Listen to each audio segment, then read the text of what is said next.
The Sentinel. What is hope?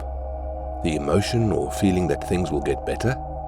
That the stressful experiences that one is going through will pass and the future will be better than the present.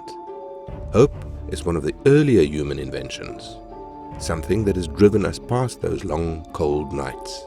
Those nights when food is scarce. The nights when your shelter isn't enough to stop the scratching at the door. Yes, and also nights that you dream of sunrise, even if you know that you're likely not going to see another one. Hope is that insidious feeling that worms through your every thought and every need. And with it, humanity as a whole has not died with a whimper. Hope is one of the strongest weapons a human can summon, even if it's something you can't hold, quantify, or even see. It's a paradoxical feeling. How can such a thing be strong and weak at the same time?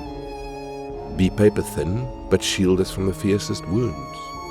What is it about hope that both brings us up and destroys us in the same mode? Finally, how is hope such a good thing when it's almost always surrounded by evil?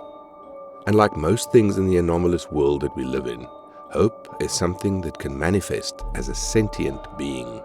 The Sentinel is the topic of today's report, a creature or being that came to the agency's awareness only in the last 40 years. The Sentinel is a creature that belongs in the rare classification of creature, a conceptual manifestation. Similar to the agency's blind judge that represents truth and the wicked demon of greed and gluttony that is the Black Crown, the Sentinel is the hopes of mankind manifested into the tangible. So it's particularly ironic that the creature that represents surviving, thriving for a better future, of living, resembles the Grim Reaper. A long, dark cloak that keeps its body in shadows, uneven horns that don't reflect light, and a scythe that changes length whenever one blinks. The Sentinel looks to match the various depictions of death. There is a reason for that, because where the Sentinel is, death usually follows. Because while not as malicious as the Black Crown, the Sentinel isn't a force for good like the blind judge. This conceptual manifestation, despite representing hope, is a neutral creature. The Sentinel is an observer. When it manifests, it doesn't aid or hinder its target of observation, nor is it fully manifested into this realm, so there's no real means of physically interacting with it aside from one: its scythe. A swing of its scythe will have one of two effects. When struck, a person will bolster their hopes, or have all their hopes extinguished. That final spark, the ember of humanity that has created kings and destroyed empires.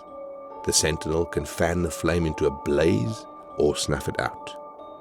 And once snuffed out, that ember can never be relit. That person who was affected by the Sentinel will never hope again. And with that missing hope, there will be no motivation for them to do anything but sink deeper into despair. They wither, and while they are still alive, that person basically begins to rot. That not only did their minds begin to go, so did their bodies. The only thing that can be done is to put them on life support and wait for their bodies to just stop, with no cause to undo the damage. In the early days of the victim's condition, when they could still answer questions or have the will to answer, they mentioned the Sentinel speaking to them in their heads, asking them if they indeed had given up. They claim that the Sentinel didn't wait for an answer, but told them that it saw and it understands, and then it felt like something inside of them was crushed.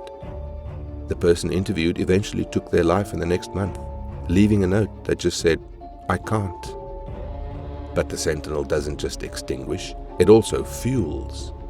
Another person, the first encounter with the Sentinel was actually with one of ours, an agency agent. At the time, Agent Newman, the fifth agent to hold that rank, was on assignment investigating the disappearance of a peaceful preternatural creature.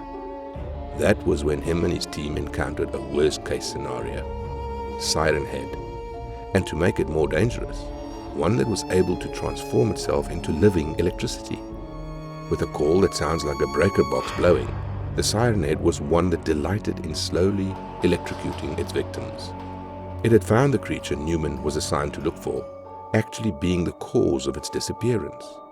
This one liked to ambush its prey with a massive surge that tends to partially paralyze them, keeping them from moving at full speed and delaying their reactions.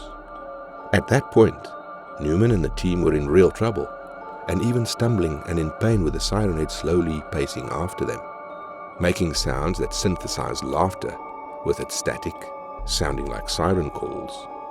One by one, Newman was forced to watch Siren Head pick off his teammates, taking its time as it enjoyed the misery it caused to the survivors. Help wasn't coming because the creature attacking them had been able to jam the communication devices long ago. Soon, Newman was the last one. The rest of his team had been slaughtered, and as Newman retreated, he could tell he was going deeper and deeper into danger. The lights from the city had long been consumed by the darkness of the forest he was running in. Agent Newman eventually found himself in a clearing, one that had the trees ripped up, and all around were bodies. Endless amount of bodies, including the corpse of the creature Newman was tasked to find.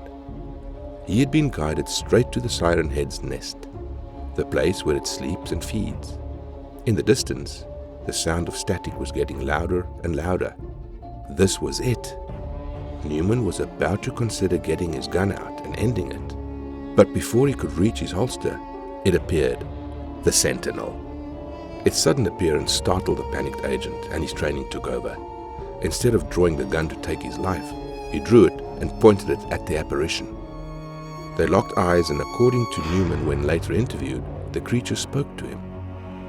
"Is this it for you, Jacob?" Using Newman's name, one that he hadn't heard in years since joining the agency. It was one of the things he chose to give up on, as he had no friends or family outside his fellow agents. When the creature spoke, it wasn't English. It wasn't any language that Newman could recognize, but he understood it nonetheless. "Is this all you can do?" the creature continued, uncaring of the increasing sound of static.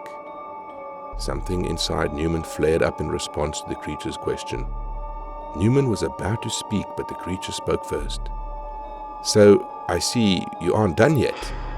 The creature drew its weapon, causing Newman to rest his finger on the trigger, his sights between the creature's empty sockets. It didn't do any good, because with a blur of speed, Newman found the scythe embedded in his chest. "Go and show me, Jacob," it said as it pulled out the scythe with a liquid-like sound. Looking down, Newman saw that he wasn't wounded, but he felt something, and something in him instinctively knew in that moment. This wasn't his end. He wasn't going to die today. Even as the static got closer and closer, mocking inhuman laughter echoing in the woods, Newman worked. He still had his field kit, and that kit was going to save his life. Tripwires tied to grenades in the shadow of the fallen trees, flares to brighten the pitch-dark forest, and he could see in the distance the silhouette of the creature it was slowly heading towards him. It took but a moment for Newman to toss the flash grenade as hard as he could in the direction of his chaser. A glance showed that the Sentinel was gone, but that wasn't his worry. His worry was about the scratching of something in agony as his lucky toss landed his flashbang right in the siren of the yellow-skinned siren head that had killed his team. The creature screeched in agony and didn't see the tripwires until it tripped over them, dropping it to the ground and just on the right spot to land on the grenades, the ones that its actions had primed. With a bloodthirsty grin, Newman went on the attack, armed with his service pistol, a knife, and a lot more explosives than expected in an agent's kit. Newman was seriously injured, having lost 3 fingers on his non-dominant hand as he shoved his last grenade in the wounded torso of the yellow siren head. The creature had picked him up and tossed him hard enough that he lost his fingers from scraping against some rocks. That didn't save the siren head from the explosion in its chest.